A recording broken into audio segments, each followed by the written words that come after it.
एक बार फिर आप लोगों का स्वागत है विलेन चैप्टर के ऑनलाइन क्लास के लिए।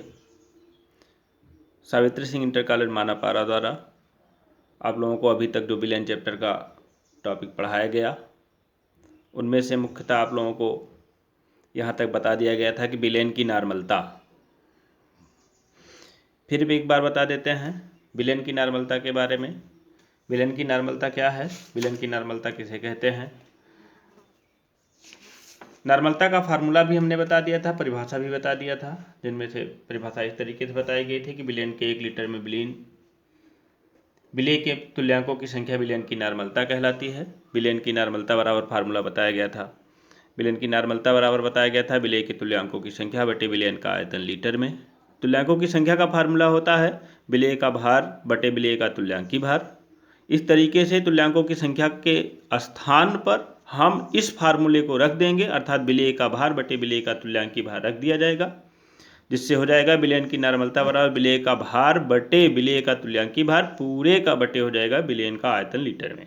उसके बाद आपको डेसी नॉर्मल, सेंटी नॉर्मल और मिनी नॉर्मल बताया गया था। इसी क्रम में हमने आप लोगों को एक प्रश्न दिया था, न्यूमेरिकल दिया था इसी फार्मूले पर सॉल्व करने के लिए, और प्रश्न को हमने बोल कर बता दिया था, जिसको हमने इस प्रश्न को दोबारा लिख दिया है। और यह प्रश्न दिया गया था 4 ग्राम सोडियम हाइड्रोक्साइड को जल में घोलकर विलेन का कुल आयतन 250 ml कर दिया गया, विलेन की नॉर्मलता ज्ञात कीजिए। क्योंकि हम फार्मूला जानते हैं कि विलेन की नॉर्मलता बराबर होता है विलेय के तुल्यांकों की संख्या बटे विलेन का आयतन लीटर में। फार्मूला होता है विलेन की नॉर्मलता बराबर विलेय के तुल्यांकों की संख्या बटे विलेन का आयतन लीटर में। और फिर हमने उसी क्रम में बताया था कि तुल्यांकों की संख्या बराबर होता है विलेय का भार बटे विलेय का तुल्यांकी भार। इसलिए हम यहाँ पर मान रख दे रहे हैं विलेय का भार बटे विलेय का तुल्यांकी भार। देखिए यहीं पर मान रख करके हमने बता दिया है इसको। विलेन की नॉर्मलता बराबर फार्मूला हमने लिख दिया विलेय के तुल्यांकों की संख्या बटे विलेन का आयतन लीटर में। और फिर तुल्यांकों की संख्या का फार्मूला वास्तव में हमने यहाँ पर बताया था आप लोगों को कि विलेय का भार बटे विलेय का तुल्यांकी भार। इस तरीके से यदि हम इसका मान यहाँ पर पुटअप कर देंगे तो हो जाएगा आपका विलेन की नॉर्मलता बराबर विलेय का ग्राम में भार बटे विलेय का तुल्यांकी भार बटे विलेन का आयतन लीटर में। अब हम प्रश्न में देखते हैं, यदि आप प्रश्न को लिखे होंगे तो प्रश्न में देखिए हमने दिया क्या क्या है कि 4 ग्राम सोडियम हाइड्रोक्साइड को जल में घोल करके, अर्थात विलेय सोडियम हाइड्रोक्साइड है जिसको 250 ml जल में घोला गया है। तो विलेय का ग्राम में भार हो गया 4 ग्राम, विलेय का ग्राम में भार हो गया 4 ग्राम, और विलेय का तुल्यांकी भार हमें चाहिए भी। देखिए चूंकि फार्मूले में विलेय का ग्राम में भार था तो विलेय का ग्राम में भार 4 ग्राम, विलेय का तुल्यांकी भार चाहिए तो विलेय का तुल्यांकी भार बराबर फार्मूला होता है NaOH, अर्थात सोडियम हाइड्रोक्साइड, चूंकि विलेय सोडियम हाइड्रोक्साइड है, सोडियम हाइड्रोक्साइड का अणुभार बटे क्षार है, चूंकि NaOH हाइड्रोक्साइड समूह अर्थात OH समूह है, इसलिए एक प्रकार का क्षार है, तो क्षार की अम्लीयता होती है। देखिए आपको बता दें जानकारी के लिए कि अम्लीयता कैसे ज्ञात की जाती है। यदि मान लीजिए आपका NaOH था,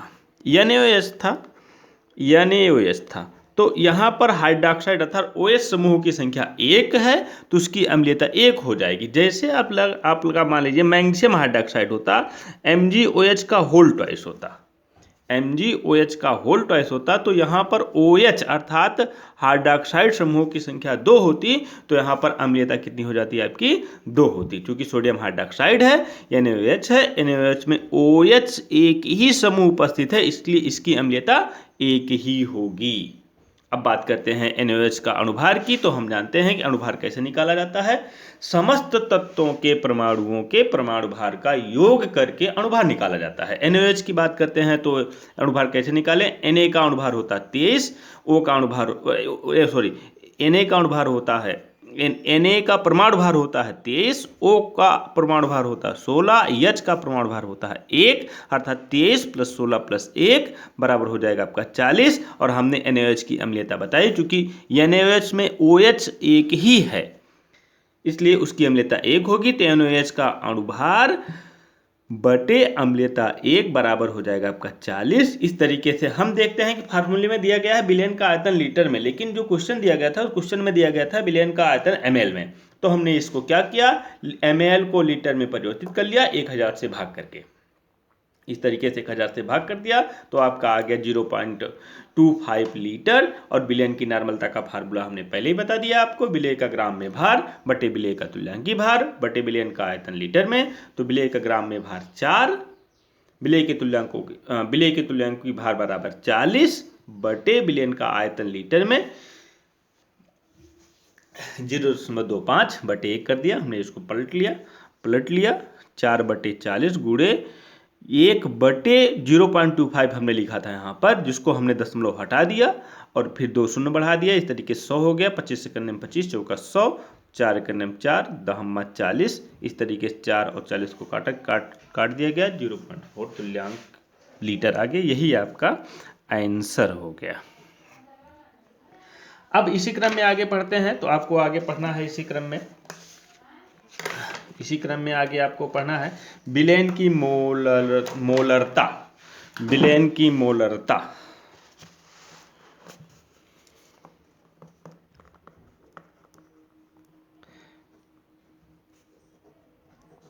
विलयन की मोलरता।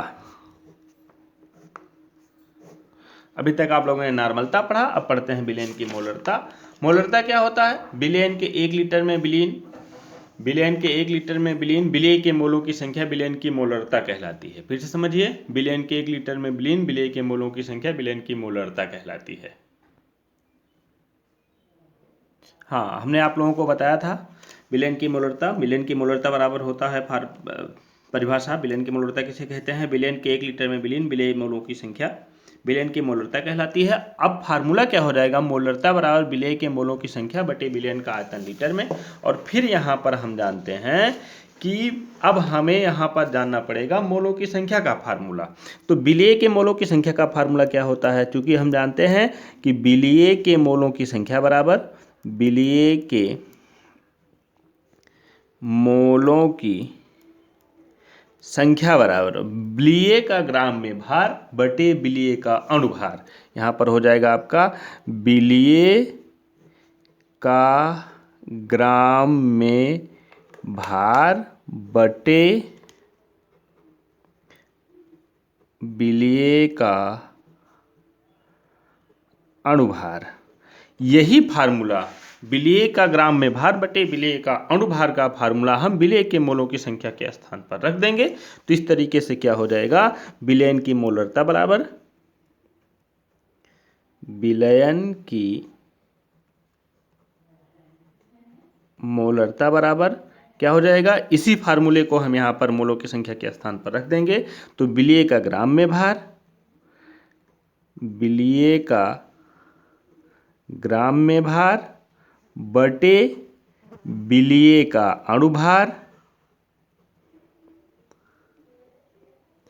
अणुभार पूरे का बटे विलयन का आयतन लीटर में, विलयन का आयतन लीटर में। अब इस फार्मूले से आप लोगों को मोलरता की गणना कर सकते हैं। फिर से बताते हैं विलयन की मोलरता। विलयन का किसी विलयन का 1 लीटर लिया गया है, उस 1 लीटर के विलयन में जितना मोल विलीन होगा विलेय का, वही उसकी क्या कहलाती है, मोलरता कहलाती है। अर्थात पूर्ण परिभाषा पूर्ण रूप से जो लिखेंगे हम इस तरीके से लिखेंगे कि विलयन के 1 लीटर में विलीन विलेय के मोलों की संख्या विलयन की मोलरता कहलाती है। विलयन की मोलरता बराबर विलेय के मोलों की संख्या बटे विलयन का आयतन लीटर में। फिर उसी क्रम में हम देखते हैं मोलों की संख्या। मोलों की संख्या का फार्मूला होता है, विलेय के मोलों की संख्या का फार्मूला होता है विलेय का ग्राम में भार बटे विलेय का अणुभार। तो यहाँ पर मोलों की संख्या वाला फार्मूला मोलों की संख्या के स्थान पर रख देंगे। तो इस तरीके से हो जाएगा विलयन की मोलरता बराबर विलेय का ग्राम में भार बटे विलेय का अणुभार, विलेय का ग्राम में भार बटे विलेय का अणुभार पूरे का बटे विलयन का आयतन लीटर में। जैसे हमने आप लोगों को पहले बताया था, विलयन की नॉर्मलता जो बताई गई थी विलयन की नॉर्मलता जो बताई गई थी वहां पर बताया गया था नॉर्मल विलयन, डेसी नॉर्मल, सेंटी नॉर्मल, मिली नॉर्मल। इसी तरीके से यहां भी आपको बताया जाएगा मोलर विलयन, मोलर विलयन, फिर डेसी मोलर, सेंटी मोलर और मिली मोलर। इसको किस तरीके से प्रदर्शित करते हैं, किस तरीके से परिभाषित करते हैं, आइए देखते हैं।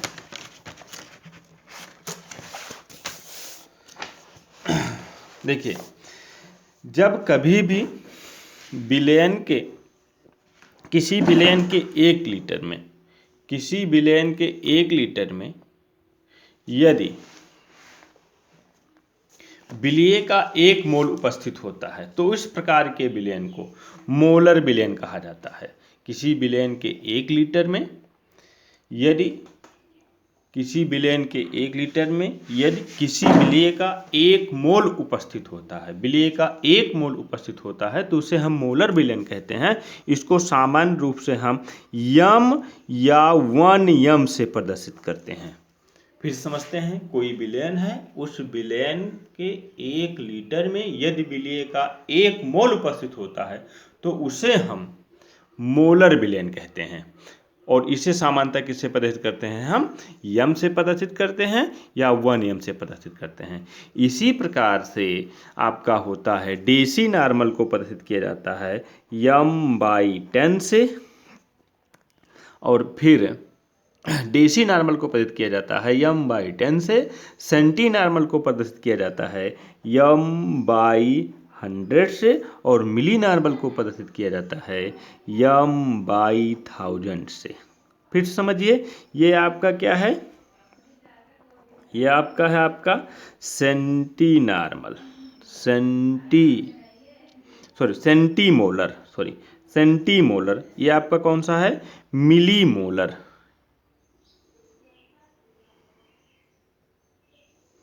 ये आपका है वास्तव में डेसी मोलर, गलती हो गई, ये आपका है डेसी मोलर, ये आपका है डेसी मोलर, और ये आपका है सेंटी मोलर,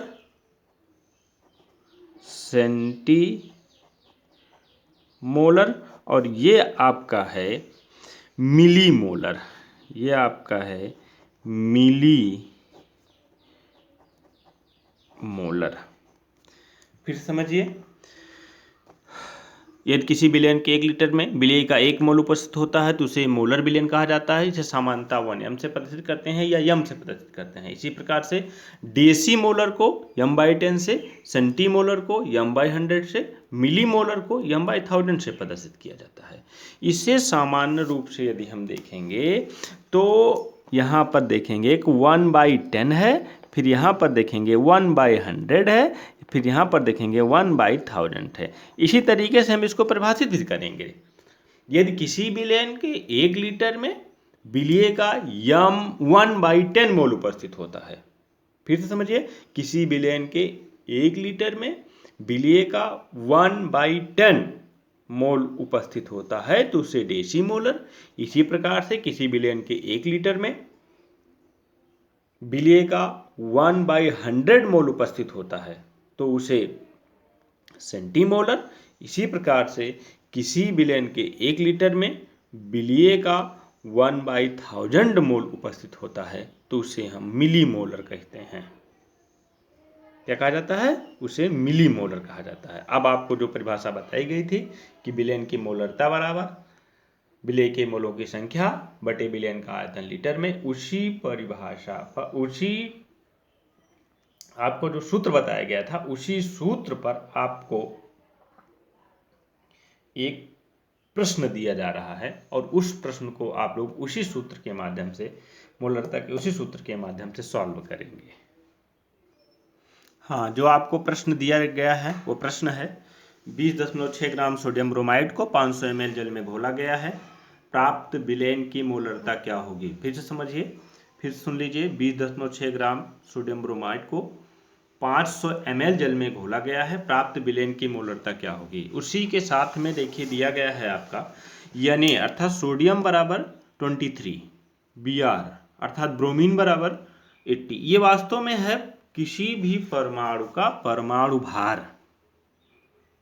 दे दिया गया है आपको, इतना आसान कर दिया गया है। इस तरीके से हम जानते हैं कि जो पहले किसी भी रसायन विज्ञान में किसी भी अंक प्रश्न को सॉल्व करने के लिए सबसे पहले हम उस प्रश्न को अच्छे तरीके से पढ़ते हैं, पढ़ने के बाद फिर देखते हैं कि उसमें किस किस चीज़ों के अर्थात कौन कौन से मान दिए गए हैं, हमें उसी के अनुसार हम सबके मान को लिख लेते हैं। जैसे आपका सबसे पहले दिया गया है कि 20.6 ग्राम NaBr को 500 ml जल में घोला गया, अर्थात घोला जाने वाला पदार्थ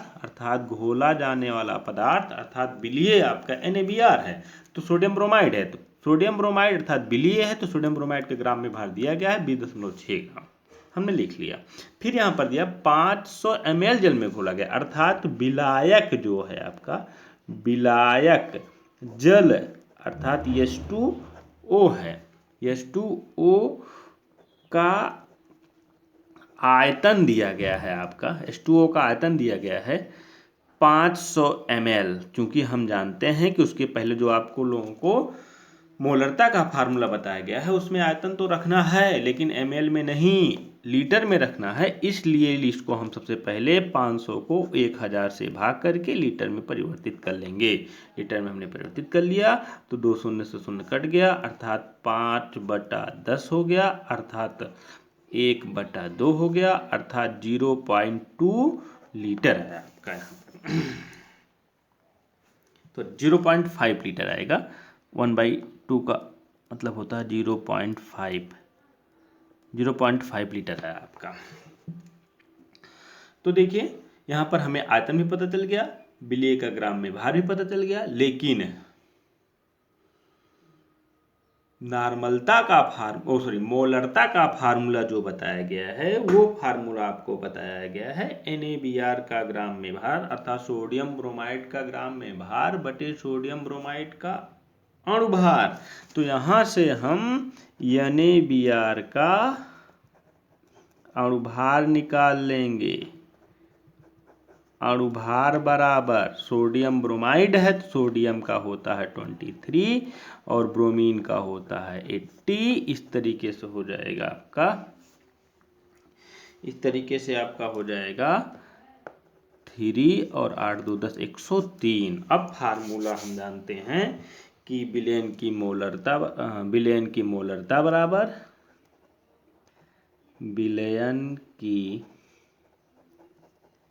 मोलरता बराबर विलीय का ग्राम में भार, विलीय पदार्थ आपका NaBr है तो यहाँ पर हम NaBr डायरेक्ट लिख देंगे, तो NaBr का ग्राम में भार बटे NaBr का अणुभार और पूरे का बटे क्या हो जाएगा विलयन का आयतन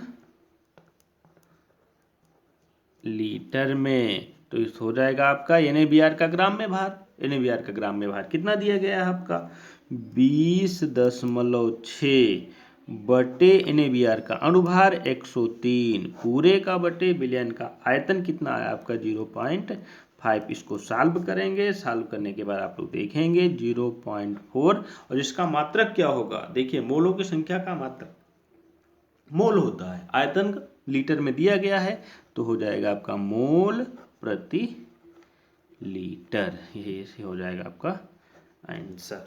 इस तरीके से आपको विलयन की मोलरता बताएगी, मोलरता के बारे में आपको अच्छे तरीके से बताया गया।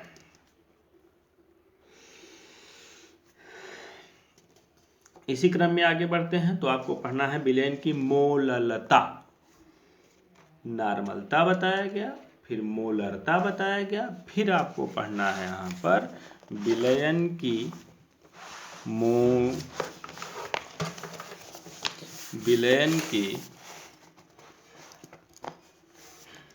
मोललता डालेंगे,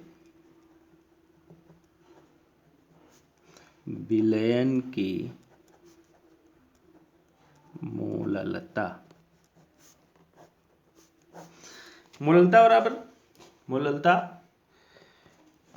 की परिभाषा जानिए, मोललता किसे कहते हैं 1 किलोग्राम विलायक में विलीन विलेय के मोलों की संख्या, विलयन की मोललता कहलाती है। देखिए, मोलरता में बताया गया था कि 1 लीटर विलयन में विलीन विलेय मोलों की संख्या विलयन की मोलरता कहलाती है, लेकिन यहाँ पर आप लोगों को मोललता बताया जा रहा है। तो जहाँ मोलरता में विलयन का आयतन 1 लीटर था, यहाँ मोललता में विलयन विलयन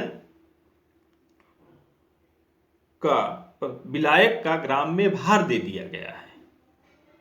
उसी के स्थान पर यहाँ पर विलायक का ग्राम में भार दे दिया गया। इस तरीके से शुभ परिभाषा क्या बनता है आपका, 1 किलोग्राम विलायक में, फिर से समझिए, 1 किलोग्राम विलायक में विलीन विलीय मोलों की संख्या विलयन की मोललता कहलाती है। इस तरीके से विलयन की मोललता बराबर फार्मूला क्या हो जाएगा, फार्मूला क्या हो जाएगा, विलयन की मोललता बराबर, विलयन की मोललता बराबर फार्मूला क्या हो जाएगा, विलीय के मोलों की संख्या,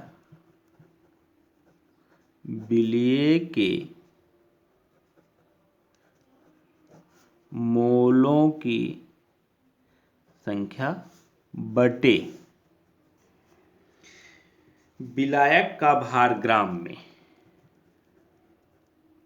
विलायक का भार ग्राम में, और पूरे का गुणे हो जाएगा आपका 1000, पूरे का गुणे 1000। फिर हम जानते हैं विलेय के मोलों की संख्या बराबर फार्मूला हमने पहले बता दिया आप लोगों को। विलेय के मोलों की संख्या बराबर फार्मूला हमने बताया क्या, विलेय के का ग्राम में भार बटे विलेय का अणुभार। इस तरीके से वही फार्मूला हम मोलों की संख्या के स्थान पर रख देंगे तो क्या हो जाएगा आपका, विलयन की मोललता बराबर क्या हो जाएगा, विलीय का ग्राम में भार बटे विलीय का अणुभार, और पूरे का बटे विलायक का ग्राम में भार, विलायक का भार ग्राम में, और पूरे का गुणे यहाँ पर हो जाएगा 1000। इसको ध्यान में रखिएगा, पूरे का गुणे यहाँ पर 1000 होगा। फिर से समझिए मोललता क्या होगा, 1 किलोग्राम विलायक में विलीन विलेय के मोलों की संख्या विलयन की मोललता कहलाती है। विलयन की मोललता बराबर फार्मूला क्या हो जाएगा, विलेय के मोलों की संख्या बटे विलायक का ग्राम में भार गुणे 1000। फिर विलेय के मोलों की संख्या का फार्मूला होता है विलेय का ग्राम में भार बटे विलेय का अणुभार, और फिर इसी के स्थान पे हमने इसको रख दिया है बटे विलायक का भार ग्राम में, पूरे का गुणे 1000। इस तरीके से आपको एक प्रश्न बोला जा रहा है जो आप लोगों को घर पे बैठ के करना है कि 1 लवण का अणुभार 30 है। प्रश्न को लिख लीजिए, जो घर पे आप लोगों को इसी फार्मूले पर लगाना है, मोललता के वाले फार्मूले पर लिखिए, 1 लवण का अणुभार 30 है, लवण की 3 ग्राम मात्रा 250 ग्राम जल में विलीन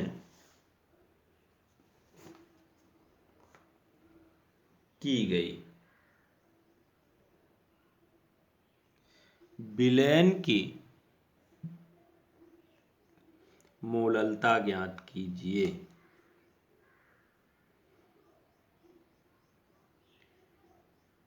देखिए प्रश्न को, 1 लवण का अणुभार 30 है, लवण की 3 ग्राम मात्रा 250 ग्राम जल में विलीन की गई, विलयन की मोललता ज्ञात कीजिए।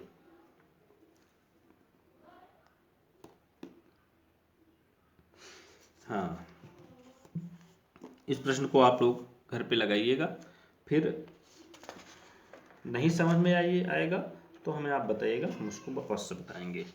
अगला पढ़ना है आप लोगों को बोर्ड एग्जाम की दृष्टिकोण से जो अगला टॉपिक आप लोगों को पढ़ना है, बहुत इंपॉर्टेंट टॉपिक है, मोल प्रभाज, मोल फ्रैक्शन, इसको बोलते हैं मोल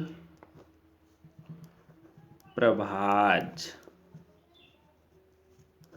इंग्लिश होती है आपकी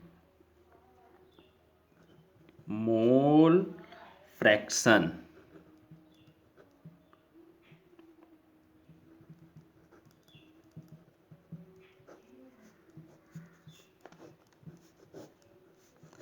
मोल प्रभाज कहते किसे हैं? मोल प्रभाज पढ़ने से पहले आप लोगों को पहले यही भी जानना पड़ेगा, जो कि पहले से बता दिया गया है आप लोगों को, कि विलयन में दो घटक होते हैं। एक होता है विलेय, दूसरा होता है विलायक। अब विलेय का भी मोलों की संख्या होती है और विलायक के भी मोलों की संख्या होती है। फिर से समझिए, विलयन में दो घटक होते हैं, अर्थात विलयन का निर्माण दो चीजों से मिलकर के होता है। एक होता है विलेय, दूसरा होता है विलायक। तो विलेय के भी मोलों की संख्या होती है और विलायक के भी मोलों की संख्या होगी। तो विलेय के मोलों की संख्या क्या होगी? विलेय के मोलों की संख्या बराबर फार्मूला होता है विलेय का ग्राम में भार बटे विलेय का अणुभार। इसी तरीके से विलायक के मोलों की संख्या का फार्मूला होगा विलायक का ग्राम में भार बटे विलायक का अणुभार। इस तरीके से यदि आप जान गए हो, तो समझ गए हो, तो हम मोल प्रभाज को परिभाषित करेंगे कि विलयन के किसी घटक के मोलों की संख्या। किसी घटक का मतलब हमने अभी भी बताया, विलयन में दो घटक होते हैं, एक होता है विलेय, दूसरा होता है विलायक। विलयन के किसी घटक के मोलों की संख्या, किसी घटक का मतलब चाहे विलेय का हो चाहे विलायक का हो, तो विलयन के किसी घटक के मोलों की संख्या विलयन में उपस्थित सभी घटकों की मोलों की संख्याओं के योग का अनुपात उस घटक का मोल प्रभाज कहलाता है। फिर से समझिए, विलयन के किसी घटक के मोलों की संख्या तथा विलयन में उपस्थित सभी घटकों के मोलों की संख्याओं के योग का अनुपात उस घटक का मोल प्रभाज कहलाता है। इस तरीके से यदि हम विलेय का मोल प्रभाज जानेंगे, समझिए, विलेय का मोल प्रभाज जानेंगे, देखिए विलेय का मोल प्रभाज जानेंगे तो ऊपर हो जाएगा विलेय के मोलों की संख्या, विलेय के मोलों की संख्या बटे, पूरे का बटे हो जाएगा विलेय प्लस विलायक के मोलों की संख्या। मतलब कि विलेय के भी मोलों की संख्या, विलेय प्लस विलायक के मोलों की संख्या, मतलब विलेय के भी मोलों की संख्या और प्लस विलायक के भी मोलों की संख्याओं का योग हो जाएगा। अब चाहे इसको इस तरीके से लिख लीजिए और चाहे यहाँ पर आप लोग लिख सकते हैं कि विलेय के मोलों की संख्या फिर प्लस विलायक के मोलों की संख्या। इसी प्रकार से यदि हमें विलायक का मोल प्रभाज निकालना होगा, विलायक का मोल प्रभाज बराबर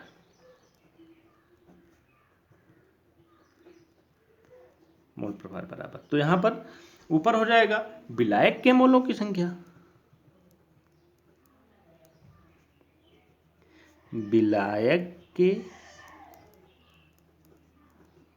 मोलों की संख्या बटे क्या हो जाएगा, विलेय के मोलों की संख्या प्लस विलायक के मोलों की संख्या। विलेय के मोलों की संख्या प्लस विलायक के मोलों की संख्या। तो अब परिभाषित यहाँ से सूत्र से करते हैं, फार्मूले से कैसे परिभाषित करेंगे कि विलयन में उपस्थित किसी घटक के मोलों की संख्या, किसी भी घटक, चाहे विलेय चाहे विलायक, विलयन में उपस्थित किसी घटक के मोलों की संख्या तथा उस विलयन में उपस्थित संपूर्ण घटकों के मोलों की संख्याओं का योग का अनुपात उस घटक का मोल प्रभाज कहलाता है। यदि हम विलेय का मोल प्रभाज देखेंगे तो विलेय का मोल प्रभाज, क्योंकि विलेय घटक है, इस विलेय घटक का मोल प्रभाज हो जाएगा विलेय के मोलों की संख्या बटे विलेय प्लस विलायक के मोलों की संख्या, और विलायक का मोल प्रभाज हो जाएगा तो ये ऊपर हो जाएगा, अर्थात विलायक के मोलों की संख्या बटे विलेय के मोलों की संख्या प्लस विलायक के मोलों की संख्या। इस तरीके से इस फार्मूले को हम और शार्ट कर सकते हैं। यदि हम विलेय के मोलों की संख्या को अच्छी तरीके से समझिए, यदि हम विलेय के मोलों की संख्या को प्रदर्शित करते हैं स्मॉल n से और विलायक के मोलों की संख्या को प्रदर्शित करते हैं कैपिटल N से, तो विलेय का मोल प्रभाज बराबर क्या हो जाएगा, फार्मूला विलेय का मोल प्रभाज बराबर क्या हो जाएगा। देखिए विलेय के मोलों की संख्या को हमने प्रदर्शित किया स्मॉल n से, तो स्मॉल n बटे फिर विलेय के मोलों की संख्या को प्रदर्शित किया था हमने स्मॉल n से, और प्लस विलायक के मोलों की संख्या को हमने प्रदर्शित किया था कैपिटल N से, अर्थात small n by small n plus capital N। इसी तरीके से विलायक का मोल प्रभाज बराबर क्या हो जाएगा, विलायक का मोल प्रभाज बराबर क्या हो जाएगा, विलायक का मोल प्रभाज बराबर क्या हो जाएगा, विलायक का मोल प्रभाज बराबर क्या हो जाएगा, हम जानते हैं विलायक के मोलों की संख्या को प्रदर्शित करते हैं कैपिटल N से बटे विलेय के मोलों की संख्या को प्रदर्शित करते हैं स्मॉल n से, फिर प्लस विलायक के मोलों की संख्या को प्रदर्शित करते हैं कैपिटल N से। इस तरीके से आपका एक फार्मूला ये तैयार हो गया, विलेय के मोलों की मोल प्रभाज बराबर, विलेय का मोल प्रभाज बराबर स्मॉल n बटे small n plus capital N, फिर विलायक का मोल प्रभाज बराबर कैपिटल N बटे small n plus capital N, जहाँ स्मॉल n विलेय के मोलों की संख्या, कैपिटल N विलायक के मोलों की संख्या है। और हम जानते हैं कि मोलों की संख्या का फार्मूला होता है ग्राम में भार बटे अणुभार। मोलों की संख्या का फार्मूला होता है ग्राम में भार बटे अणुभार। इस तरीके से हम यहाँ पर लिख सकते हैं कि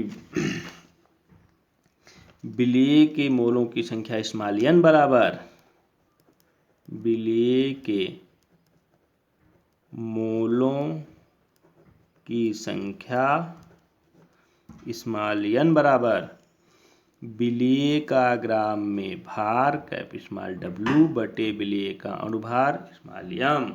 इस तरीके से हम जानते हैं। फिर यहाँ पर लिख सकते हैं विलायक के मोलों की संख्या कैपिटल N बराबर capital W by capital M, जहाँ स्मॉल w विलेय का ग्राम में भार, स्मॉल m विलेय का अणुभार है।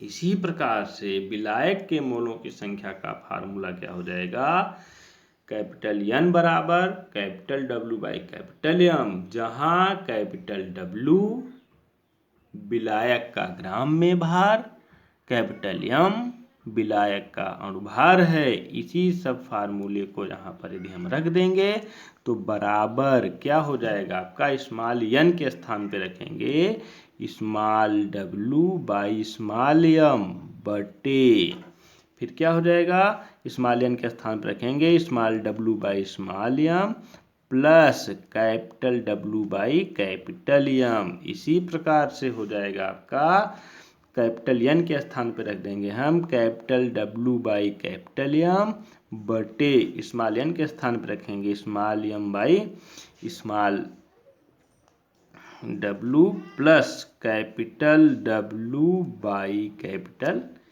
M। लिखेंगे यहाँ पर, जहाँ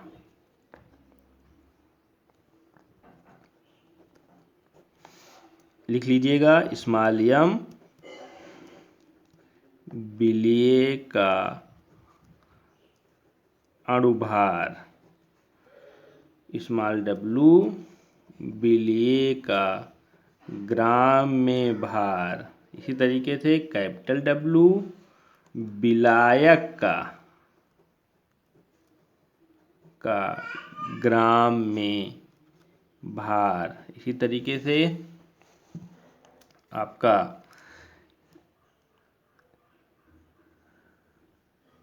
कैपिटल M विलायक